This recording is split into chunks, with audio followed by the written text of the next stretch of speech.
Time now for sports on SSPTV News. Let's hit the ground running on this Dave Day because there's a lot to get to, but let's welcome Dave Seaman, the sports editor at the Standard Speaker. And Dave, you just named, well, this past weekend, the Standard Speaker all-area basketball team was released. I think it was in Sunday's newspaper. Some great articles accompanying the announcement of the teams. And co-players of the year for the boys, Jeff Planutis and Josh Samick. I read in the article, Dave Planutis seemed to lead the team in some categories, Samick in the rest. And you mentioned about how clutch Samick was during the season and out in Delaware against Mount Pleasant. I remember that memorable shot he had there for the Cougars to sink that nationally ranked team. You covered the Cougars this season. You were involved in the decision. So talk about picking co-players of the year for boys basketball. Well, some might say it's a way to get away with not picking one over the other. But if you broke down their statistics, like you said, they were just so even in different categories.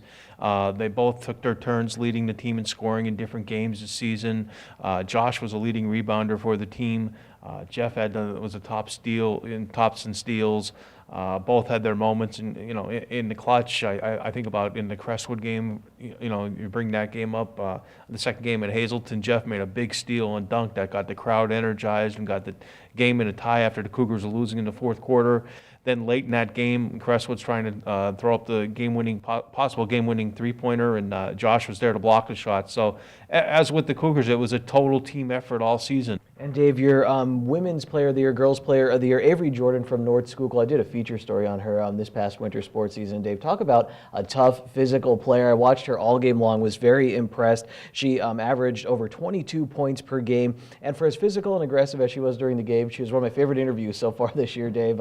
So nice afterwards, so congratulations to her. Let's get into some local softball talk. Things going very well at the Hazleton Area High School and for the Tamaqua Lady Raiders, both teams undefeated. And Dave, a few weeks ago we mentioned maybe being on the road so much helped the Lady Raiders.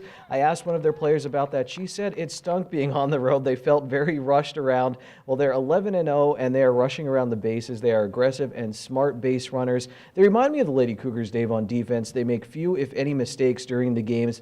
And they have an outstanding young pitcher in Jada Shellhammer who has some nasty stuff, and she can mix things up, and she mixes things up very well. Great pitch selection. Her coach, Dave, Jillian Barron, told me she's been playing with catcher Brooke Zellner for years now, and those two seem to work very well together in the game I covered against North Schuylkill. So things going very good in the Schuylkill League for Tamaqua right now. You've been covering the Lady Cougars, and same thing for them. And Dave, we both covered Hope Kinney recently. Both did feature stories talking about the work she does at the Hazleton Area High School, helping out the special needs students. That's what she wants to do. And you were floored. You said Hope is just one of those people. Her coach, Heather Nat, told me basically the same thing you did too, that she's just a truly, genuinely nice person, and you love telling stories like that. There's no doubt about it. I mean, they're an inspiration for the rest, not only the student body, but the community at large. I mean, a lot of times we downgrade kids today. You hear the saying, kids today, but when you get student athletes like Hope Kinney who are willing to give their time and always wear a smile on her face too. That's one thing about Hope and it's genuine too. There's no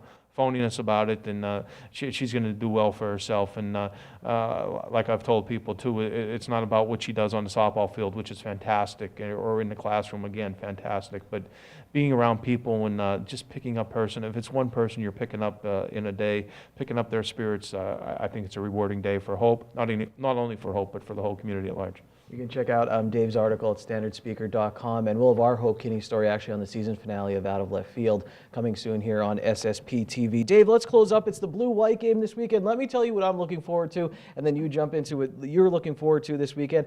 I want to see some Tommy Stevens. He's been impressive, I think, when he's been in there. Maybe not so much throwing the ball, but I mean, he's had some tough runs for the Nittany Lions. I'm looking forward to seeing some extended Tommy Stevens action. Mike Gesicki, I think he'll have one big catch in this game. He always seems to anyway. I think he'll do one amazing thing. And then James Franklin, I kind of like to watch him just during the game for either he's going to do something crazy or funny. I always keep my eye on Coach James Franklin because there's always something to see. There's no doubt about it. I think for the fans, it's a fun weekend too. But I think the players are trying to prove themselves in position battles. There's a lot of position battles. I'm looking for the battle on defensive end. The Lions lost Evan Schwam, and they lost Garrett Sickles from last year. There are two mainstays from that team last year. So there's going to be a battle to replace them. They got some youngsters that are going to be stepping in. I hear a lot about Shane Simmons, the redshirt freshman, Shaka Tony, another redshirt freshman who's been there. Curtis Cawthorn has been there on the defensive line too. In that interior defensive line, there's going to be some battles. Another position taking shape is for the third outside linebacker position. And next week we'll wrap up the blue-white game. Thank you for watching this week. We'll have more from Dave next week.